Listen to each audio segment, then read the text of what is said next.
sosok inspiratif dari alumni Universitas Bhayangkara Surabaya. Bernama Afia. Jadi beliau ini adalah sosok yang inspiratif karena kegigihan dan perjuangannya saat perkuliahan dulu hingga sampai saat ini di titik sekarang sudah bekerja dan memiliki pekerjaan yang sudah bisa menyokong beliau pribadi. Jadi langsung saja kita temui yang bersangkutan. Selamat sore, sebelumnya terima kasih. Perkenalkan saya Anida Felicia, boleh saya perkenalan dengan siapa? Oke, nama lengkap saya Muhammad Nafi Putra, biasa dipanggil Afia.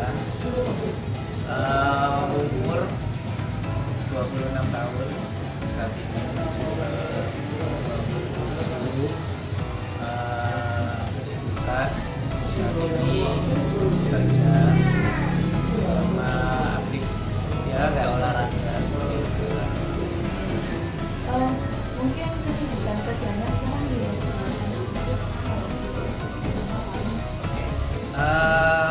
Sekarang saya sibuk bekerja di dua tempat. Jadi kalau pagi sampai siang itu kerja di catering makanan. Jadi kemudian kayak yang handle orderan-orderan, pesanan-pesanan seperti itu. Terus ya suka kirim ke rumahnya customer dan sebagainya. Jadi ya berbagai macam jobdesk dalam catering. Terus untuk yang kedua ini sekarang saya lagi mengerjakan proyek di salah satu NGO yaitu di Wana Visi. Jadi itu saya bagian foto video anak kecil, anak gabungan dari Wana Visi ini. Tujuannya untuk update data tiap tahun ke sponsorship atau ke donatur seperti itu. Jadi saya bagian foto videonya seperti itu. mungkin boleh diceritain dulu nggak sebelum pendidikan sekarang dulu pernah kuliah? Kebetulan saya pernah kuliah 4 tahun, mulai tahun 2019. Alhamdulillah lulus 4 waktu, 4 tahun, lulus tahun 2022. Saya kuliahnya di Universitas Bhayangkara Surabaya, jurusan ilmu komunikasi. Kebetulan saat itu saya mengambil kelas malam. Jadi kalau kelas malam mungkin dulu sambil ketemu di ya? Iya. Boleh diceritain nggak waktu kuliah itu sibuk apa aja selain dari kuliah? Karena gini sih, saya kuliah itu bulan juga telat, nggak langsung lulus SMA atau lulus SMK langsung kuliah. Jadi ada jeda kurang lebih 3 tahun. Karena kan saya lulus SMK tahun 2017, jadi masuk kuliah 2019, jadi jeda 3 tahun. Karena memang setelah lulus SMK kebanyakan kerja, jadi memutuskan untuk kuliah itu memang harus sambil kerja karena pertimbangannya satu, karena saya kuliah juga biaya sendiri, jadi mau nggak mau memang harus bekerja untuk biaya saya sendiri juga untuk membayar uang kuliah seperti itu. Makanya kenapa kok saya mengambil kelas malam, karena pagi sampai sorenya bisa dibuat kerja seperti itu. Mungkin kan karena itu kan kuliah sambil bekerja, terus apakah hal apa yang support enggak buat membantu Oke, karena kan ini saya kan kalau bisa itu jangan hanya kuliah itu, meskipun memang kesibukannya juga kerja, tapi kalau bisa itu saya mencari solusi lain, pengalaman, terus juga relasi yang nanti sama tahu bisa membantu saya. Jadi dulu selama kuliah selain kerja ya aktif di beberapa beberapa organisasi ya. Yang pertama, saya aktif di komunitas sosial namanya Surabaya.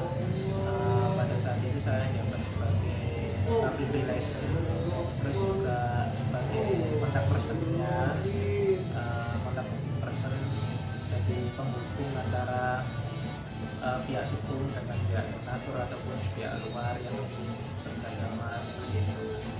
Terus yang kedua, saya juga aktif di Karang Taruna, ya mulai tingkat RT RW, bahkan terakhir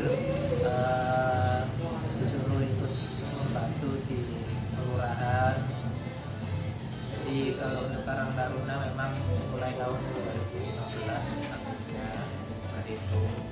Terus kalau organisasi di kampus itu saya mengikuti pertama itu jadi duta FISIP pada tahun 2020. Terus setelah itu 2021-nya saya ditawari untuk membantu Dewan Perwakilan Mahasiswa, yaitu DPM FISIP. Jadi di DPM FISIP itu mulai tahun 2021 sampai 2020, kurang lebih sekitar 2 tahun seperti itu.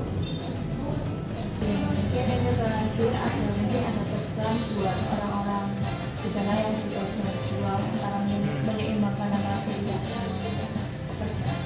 Oke. Memang agak berat antara kuliah dengan bekerja. Kadang nggak semua orang itu mampu sih karena satu faktor waktu dan sebagainya. Tapi di sisi lain, alasan orang-orang kenapa harus bekerja dan kuliah memang salah satu faktornya karena ekonomi nggak mampu bayar kuliah atau bagaimana. Jadi kalau pesan saya tetap semangat, jangan sampai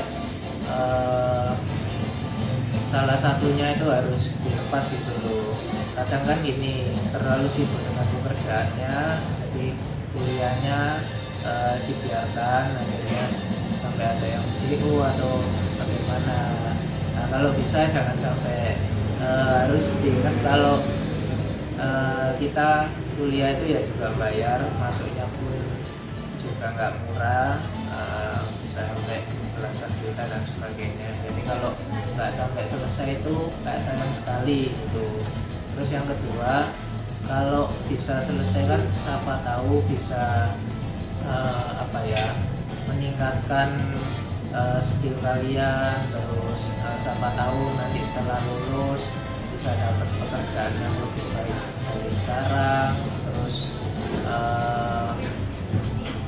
dari kuliah itu mungkin dapat relasi dari teman-temannya kuliah, siapa tahu kan ada info lowongan kerja di tempat kerjanya temennya gitu, terus bisa dibantu atau bagaimana seperti itu. Jadi tetap diimbangi antara kuliah sama kerja, dan kalau bisa tetap harus dilaksanakan sampai lulus seperti itu. Terima kasih Mas Afrian.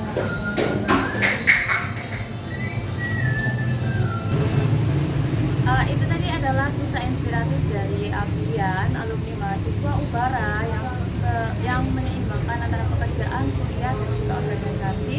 Dan juga tidak lupa dia memiliki kegiatan di luar kampus, yaitu dari komunitas-komunitas yang dia dapat. Tapi dengan itu dia masih bisa menyelesaikan kuliahnya dengan tepat waktu dan juga memiliki nilai yang memuaskan. Dan saat ini juga Avian juga memiliki pekerjaan melalui relasi-relasi yang dimiliki waktu berkuliah. Semangat bagi para pejuang. Saya Kesha, terima kasih.